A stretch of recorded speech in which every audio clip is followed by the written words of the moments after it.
बिहार में इतने दलितों के हॉस्टल बने नहीं दिखा। कोई ऐसा जिला है जहां पे दलितों के लिए हॉस्टल नहीं बना, गरीबों के लिए काम नहीं हुआ।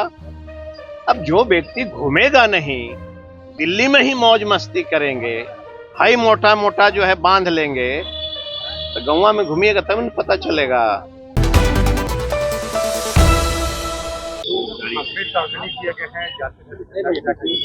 देखिए, मैं बहुत बधाई देता हूं माननीय मुख्यमंत्री जी को और उप मुख्यमंत्री जी को। मुझे याद है वो क्षण जब बिहार के माननीय उप मुख्यमंत्री जब विपक्ष में थे, लगातार वह कहते थे कि जातीय जनगणना होनी चाहिए। और आप सबों को याद होगा ना, जब ये मामला आया तो कितनी बवाल मचा, ना जाने किन लोगों ने क्या कहा। आपके चैनलों में मैंने देखा तरह तरह की बहस हुई जातीय जनगणना, और मैंने लगातार ये कहते रहा कि जातीय जनगणना में चाहे किसी जाति धर्म के लोग हों, वो किस स्थिति में है, उनकी आबादी क्या है, हम वो जान जाएंगे, हम उसके बराबर में उनके लिए काम करेंगे। यही तो मैंने कहा, आज भी मैं वही कह रहा हूं, कल भी मैंने वही कहा। किस जाति की कितनी आबादी है बिहार में, उसको हिस्सेदारी होनी चाहिए कि नहीं होनी चाहिए। अभी तक आप क्या कह रहे थे कि 17% आपकी आबादी है। मैं जिस समाज में आता हूं, हमारा 19.5% हो गया, तो आप 19.5% में हमको हक दीजिएगा कि नहीं दीजिएगा। 6 गो लोकसभा है 19.5% में, आज क्यों? अब हम बेगूसराय को भी देखेंगे कि वहां पे आबादी कितनी है, उसको भी रिजर्व करने की मांग करेंगे। रिजर्व हो जाना चाहिए वो भी। तो ये कटाक्ष मैं इसलिए कर रहा हूं कि जब कोई अच्छा काम हम लोग करते हैं तो राजनीति लोग करने लगते हैं। मैंने कभी नहीं कहा, हमारे दल ने कभी नहीं कहा, महागठबंधन ने कभी नहीं कहा कि जातीय जनगणना से हम जो है किसी समाज के ऊपर साधेंगे। हम उसकी आर्थिक स्थिति देख करके उसके लिए काम करेंगे, नई पॉलिसी लाएंगे और उनको जो है बराबर के साथ एक हम और आप जिस तरह से एक मैदान में खड़े हैं, सबको खड़ा करना चाहते हैं। यही तो हमारी सोच है। पूरे देश में मांग करेंगे। आर्थिक रिपोर्ट हम काम करेंगे। आर्थिक रिपोर्ट मैं दे दूं फिर आप राजनीतिक साधने लगिएगा।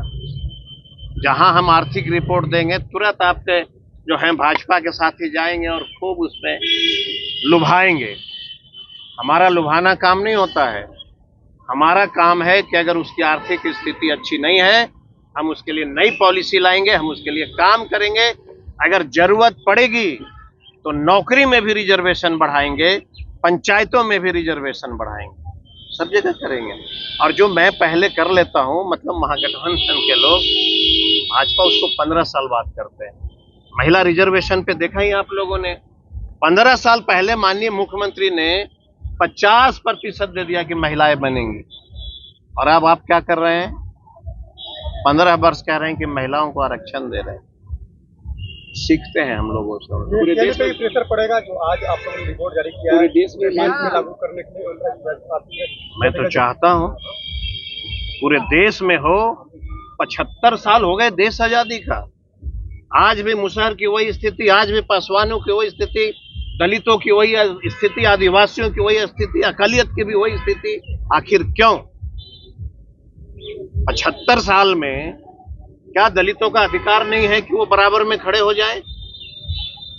जितना समय इन्होंने बर्बाद किया धर्म के नाम पे, हिंदू मुस्लिम पे, अगर उतना समय ये देश को ऊंचाई तक ले जाने में काम किया होता तो हम दुनिया के सबसे अव्वल पोजीशन पे यह देश हमारा होता। इसलिए मैं आग्रह करूंगा देश के माननीय प्रधानमंत्री जी से कि पूरे देश में जातीय जनगणना हो और उस पे किस समाज का किस राज्य में क्या हालात है उस पर स्पेशल पैकेज बने, उसके लिए काम हो। जाति आधारित राजनीति भी अब शुरू हो जाएगी। देखिए, प्रश्न को समझ करके पूछनी चाहिए। मैं कह रहा हूं कि जातीय जनगणना होनी चाहिए। अब आपको राजनीति करना है तो हम रोक देंगे क्या? सो बताइए, हमारा क्या लक्ष्य है? हमने कहा कि महिलाओं को रिजर्वेशन देंगे। क्या उसकी स्थिति है? जरूरत पड़ेगी और भी हम रिजर्वेशन बढ़ाएंगे। इस पे राजनीति कहाँ है? हम अगर किसी को बराबरी में खड़ा करना चाहते हैं तो ये राजनीति है। बेगूसराय सीट का नाम लिया कि वहाँ उसके लिए आरक्षण की मांग करेंगे, उसी चीज है वो तो राजनीति। इसलिए मैंने कहा, उन्होंने कहा कि जातीय जनगणना का मैं विरोधी नहीं हूं, लेकिन मुख्यमंत्री नीतीश जी ने और लालू जी ने क्या कहा। ऐसा भरोसा का प्रयोग कौन कर सकता है जो गांवों में कभी दौरा नहीं करता हो। कनेक्टिविटी नहीं दिख रही है। बिहार में इतने दलितों के हॉस्टल बने नहीं दिखा। कोई ऐसा जिला है जहां पे दलितों के लिए हॉस्टल नहीं बना, गरीबों के लिए काम नहीं हुआ। अब जो व्यक्ति घूमेगा नहीं, दिल्ली में ही मौज मस्ती करेंगे, हाई मोटा मोटा जो है बांध लेंगे, तो गौवा में घूमिएगा तब न पता चलेगा कि विकास हुआ है कि नहीं हुआ है। इसलिए ये जरूरी था। मैं तहे दिल से माननीय मुख्यमंत्री और उप मुख्यमंत्री जी को शुक्रिया अदा करता हूं। ये बहुत जरूरी था और मुझे पूरा भरोसा है। याद रखना, ये बिहार में जो हुआ है, एक दिन समय ऐसा आएगा कि जो व्यक्ति देश का प्रधानमंत्री बनेगा उसको जातीय जनगणना करानी पड़ेगी, तभी देश आगे बढ़ेगा, अन्यथा नहीं बढ़ेगा।